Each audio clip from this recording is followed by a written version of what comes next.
सावधान सावधान। ये जानकारी आपको भारतीय तटरक्षक की तरफ से दी जा रही है। समुद्र में तूफान आ रहा है। आपसे अनुरोध है कि आप नजदीकी बंदरगाह की तरफ चले जाएं। सावधान सावधान सावधान।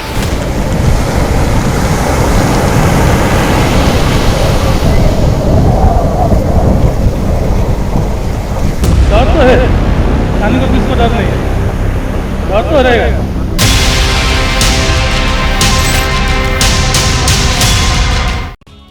समंदर की लहरों में दाना की दहशत वाली दहाड़ साफ सुनाई दे रही है।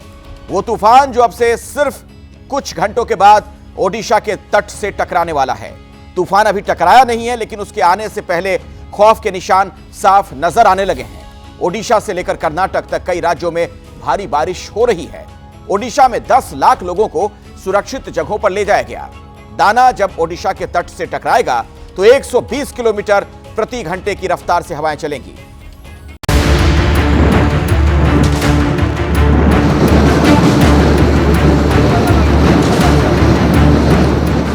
समंदर में उठती हुई ये लहरें बता रही हैं कि कैसे दाना धीरे धीरे तट के करीब आ रहा है।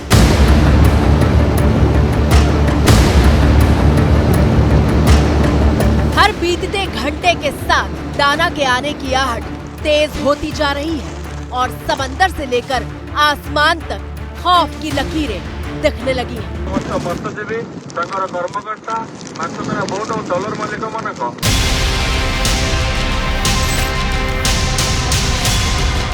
आपकी स्क्रीन पर मौजूद ये तस्वीरें गुरुवार दोपहर की हैं, यानी दाना तूफान के टकराने से करीब 10 घंटे पहले की। बावजूद इसके तूफान की आहट का असर देखिए, समंदर के किनारे हर कोने में दहशत पसरी हुई दिखाई दे रही थी। आज जमीन से टकराएगा चक्रवाती तूफान दाना और इस वक्त हम मौजूद हैं उसी जगह पर जहां पर इस तूफान के जमीन से टकराने की आशंका जताई गई है।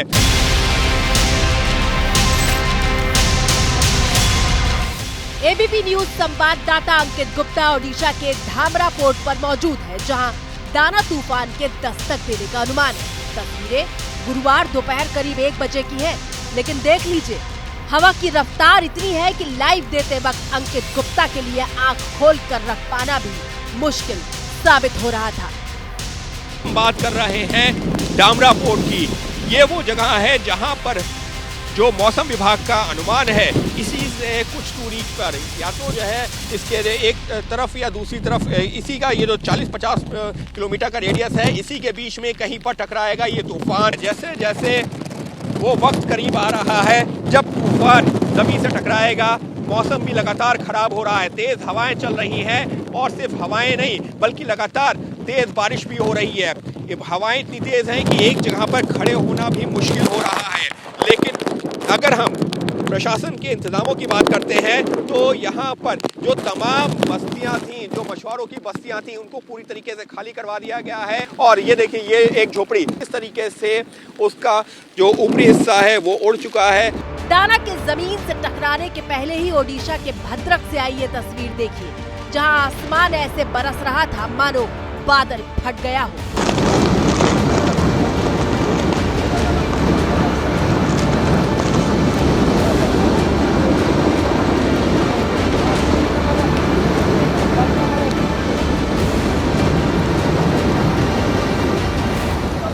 तस्वीरें गवाही दे रही हैं कि किस तरह ऊंचे ऊंचे ये पेड़ हवा की रफ्तार के सामने अपने वजूद को बचाए रखने के लिए संघर्ष कर रहे हैं। यहाँ पे बहुत स्थिति गंभीर है। रात से बारिश हो रहा है, हवा बहुत तेज चल रहा है। अभी भी मौसम बहुत खराब है, आगे देखो क्या हो रहा है मालूम नहीं है। हम लोग को डर लगता है हवा को, जैसे बहुत तेज हवा चल रहा है, पेड़ टूट जा रहा है। समंदर किनारे प्रशासन लगातार अपील कर रहा है कि मछुआरे समंदर में ना जाएं। डे 1 से हम जितने भी सागर मित्र हैं, ठीक है,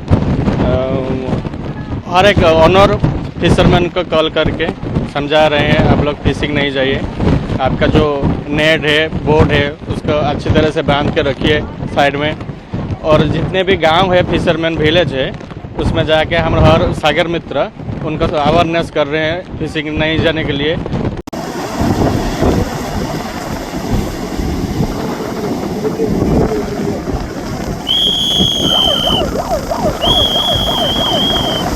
तस्वीरें ओडिशा के पुरी की है, यानी भगवान जगन्नाथ की नगरी। दाना तूफान के दस्तक देने से पहले ही पुरी को खाली करा लिया गया है और पर्यटकों को सुरक्षित स्थान पर वापस भेजने के लिए प्रशासन 2 दिन से जुटा हुआ है। आप देख पा रहे हैं कि हम अभी पूरी बीच में खड़े हैं, लेकिन पुलिस प्रशासन से और ओडिशा प्रशासन से पूरा बीच कल रात से ही खाली करवा दिया गया है। और जैसे इधर सी फेसिंग बहुत सारे होटल हैं, उन होटल को एडवाइजरी दिया गया है कि जो सी फेसिंग रूम में रह रहा है उसको थोड़ा पीछे भेज दिया जाए। अब जैसे देख रहे हैं कि समुंदर का लहर थोड़ा तेज़ है, इधर हवा भी ज़्यादा तेज़ चल रहा है। 22 अक्टूबर को ही पुरी में नए पर्यटकों को आने से रोकने के इंतजाम शुरू हो गए थे। कहाँ से आ रहे हैं? मध्य प्रदेश। हाँ, मध्य प्रदेश से जी। अच्छा, मध्य प्रदेश से आ रहे हैं। हाल कैसा है इधर का? इधर का हाल तो अभी हमको जानकारी दी है कि रात से ये सारा बंद हो जाएगा और आपको 2 दिन तक ट्रेनें रद्द कर दी गई हैं। जितने वल्नरेबल पॉइंट्स थे डिस्ट्रिक्ट के, लो लाइंग एरियाज़ और सी बीच के समुद्रकुल के पास वाले जो इलाके थे, वहाँ से लोगों को इवैक्यूएट करके शेल्टर होम्स में रखा जा चुका है। एंड सभी जगहों पे पुलिस डिप्लॉयड की गई है। साथ ही हमारा उद्देश्य है कि हम ज़ीरो कैजुअलिटी इंश्योर करेंगे। ओडिशा के मुख्यमंत्री मोहन चरण मांझी ने उच्च स्तरीय बैठक की है, जहां उन्होंने तूफान से निपटने की तैयारियों की समीक्षा की। सूखा खाद्य, बिस्किट और कुछ ORS इस प्रकार से हमने लोगों को बांटना शुरू किया है। जो लोग इवैक्यूएट होकर आए हैं उनको भी दे रहे हैं। और सरकार, राज्य सरकार, माननीय मुख्यमंत्री मोहन मांझी जी, उनका पूरा सहयोग हम सबको मिल रहा है। प्रशासनिक अधिकारी भी लोगों के बचाव में लगे हुए हैं। हम भी सभी से निवेदन करना चाहते हैं कि आप सब देख रहे हैं कि किस प्रकार बारिश इत्यादि हो रही है और सभी अपने घरों से निकल करके सुरक्षित स्थानों में जाएं और सरकार और प्रशासन जो कहे उसको माने। और अब पुरी के बीच से आई ये तस्वीर देखिए, जो तूफान से जुड़ी दहशत की पूरी कहानी बयां कर रही है।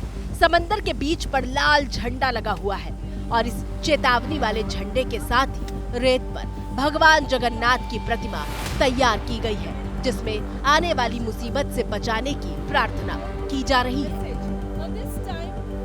ये कलाकृति मशहूर सैंड आर्टिस्ट सुदर्शन पटनायक ने तैयार की है, जिस पर लिखा है कि सबके लिए प्रार्थना करिए लेकिन घबराइए मत।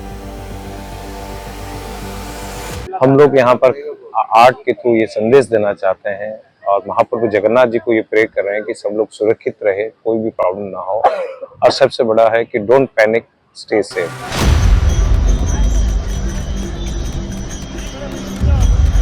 भगवान जगन्नाथ की नगरी पुरी से आई ये तस्वीरें देखिए, जहां मंदिर में भगवान को भोग तो लग रहा है, लेकिन भक्तों की भीड़ कम हो चुकी है।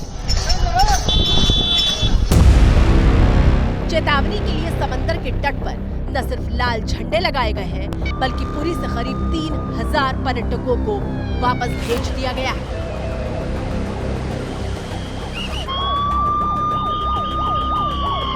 दाना तूफान है, इसकी वजह से ट्रेन में पैसेंजरों में काफ़ी दहशत थी, क्योंकि कल वो काफ़ी लोग रास्ते में ट्रेन छोड़कर वापस चले गए।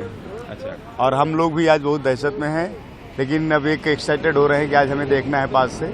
चक्रवाती तूफान दाना को ध्यान में रखते हुए ओडिशा के 14 जिलों में 23, 24 और 25 अक्टूबर तक स्कूल बंद रखने के निर्देश दिए गए हैं। राष्ट्रपति द्रौपदी मुर्मू की 23 अक्टूबर से शुरू होने वाली 3 दिन की ओडिशा यात्रा को रद्द कर दिया गया है। तूफान की वजह से 300 से ज्यादा ट्रेनों को रद्द कर दिया गया है। डॉक्टर समेत सरकारी कर्मचारियों की छुट्टियां कैंसिल कर दी गई है। समंदर के पास रहने वाले करीब 10 लाख लोगों को राहत कैंपों में शिफ्ट किया गया है। यात्री जो चक्रवात प्रभावित क्षेत्र हैं उनमें नहीं फंसे, इसके लिए हमने ट्रेनों को टर्मिनेट किया या निरस्त किया है।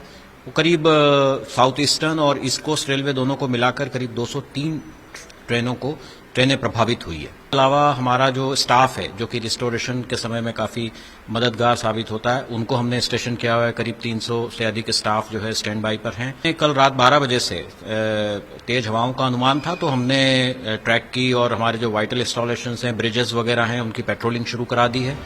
ओडिशा सरकार ने करीब 800 चक्रवात राहत शिविर तैयार किए हैं, जहां लोगों को खाना पीना मुहैया करवाया जा रहा है।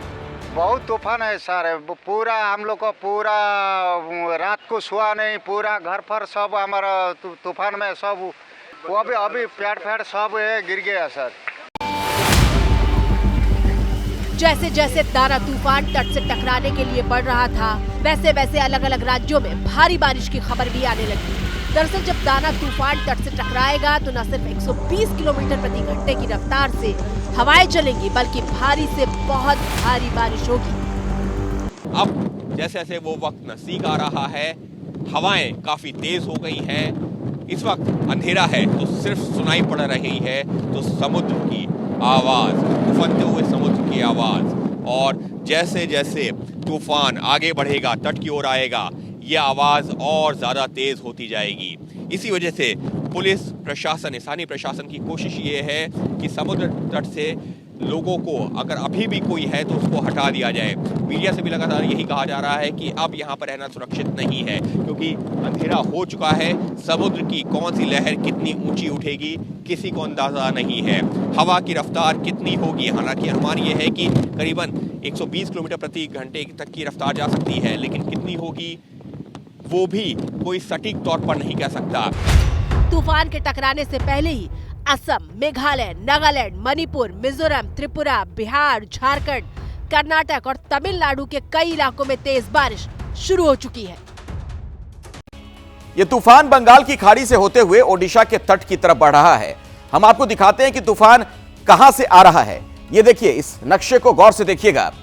ये जो हिस्सा आप मैप पर देख रहे हैं, बंगाल की खाड़ी और उससे सटे अंडमान सागर का वो हिस्सा है जिसके ऊपर निम्न दबाव का क्षेत्र बना, और उसके बाद यह धीरे धीरे इतना मजबूत होता गया कि इसने चक्रवाती तूफान की शक्ल ले ली और फिर पश्चिम और उत्तर पश्चिम क्षेत्र की तरफ बढ़ने लगा। 21 अक्टूबर को समंदर में यह हलचल शुरू हुई थी और आज 24 अक्टूबर है जब देर रात इस तूफान के ओडिशा और पश्चिम बंगाल के तटीय इलाकों में टकराने का वक्त आ चुका है।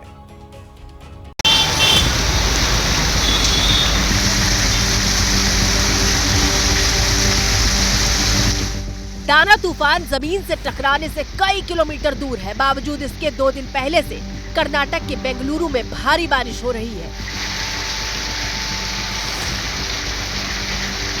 समंदर के रास्ते आने वाले ऐसे तूफान सिर्फ टकराने पर तबाही नहीं लाते, बल्कि टकराने से पहले और टकराने के बाद तक तबाही की तैयारी करके आते हैं।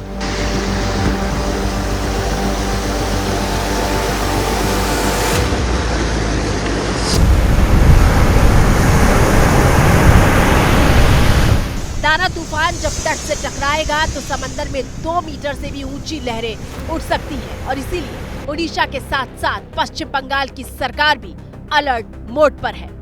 আপনারা জানেন সুনামি হবার পর আমাদের গভর্নমেন্ট যখন ক্ষমতায় আসে আমরা অনেকগুলো কোস্টাল এরিয়াতে রিলিফ সেন্টার করে দিয়েছি, ফ্লাড রিলিফ সেন্টার, ফলে সেগুলোতে ওঠেন। প্লাস আশেপাশে যত স্কুল বিল্ডিং থাকে, নানা রকম যা কিছু অ্যাভেলেবেল থাকে যেখানে প্রোটেক্টেড থাকবে সেসব জায়গাগুলো করা হয়। पश्चिम बंगाल सरकार ने 9 जिलों में स्कूलों को बंद रखने के निर्देश जारी किए हैं। चक्रवाती तूफान से निपटने के लिए ममता सरकार ने दीघा, ताजपुर, शंकरपुर और डायमंड हार्बर जैसे तटीय पर्यटन स्थलों के तमाम होटलों को बुधवार दोपहर तक खाली करा लिया है।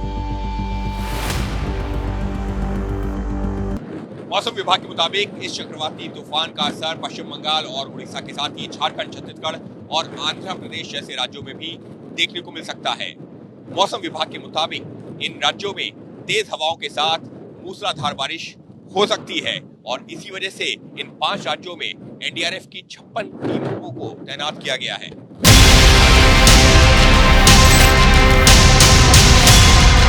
शाम में, रात में और अर्ली सवेरे के बीच में ये लैंडफॉल होने की संभावना है। इसको देखते हुए जो उड़ीसा में है हमारी 20 टीमें तैनात हैं और वेस्ट बंगाल में हमारी 17 टीमें तैनात हैं। इसके अलावा लैंडफॉल का जो इफेक्ट होता है दूसरे स्टेट्स में, इंटीरियर एरियाज़ में, उसको देखते हुए झारखंड और छत्तीसगढ़ और आंध्र प्रदेश के डिस्ट्रिक्ट्स में भी हमारी टीमों की तैनाती की जा रही है। पश्चिम बंगाल में पूर्व मेदिनीपुर, पश्चिमी मेदिनीपुर, दक्षिण 24 परगना और उत्तर 24 परगना में बहुत भारी बारिश होने का अनुमान है, जबकि कोलकाता, हावड़ा, हुगली और झारग्राम में भारी बारिश हो सकती है। कोलकाता एयरपोर्ट 24 अक्टूबर यानी गुरुवार शाम 6 बजे से 25 अक्टूबर यानी शुक्रवार सुबह 9 बजे तक बंद रहेगा।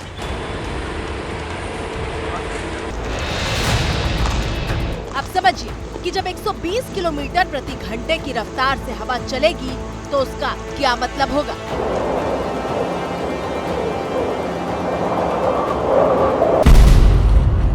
छप्पर और झोपड़ी वाले कच्चे घरों को भारी नुकसान हो सकता है।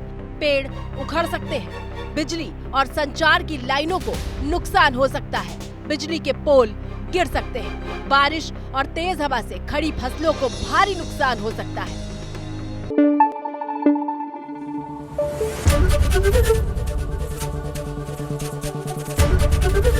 एबीपी न्यूज आपको रखे आगे।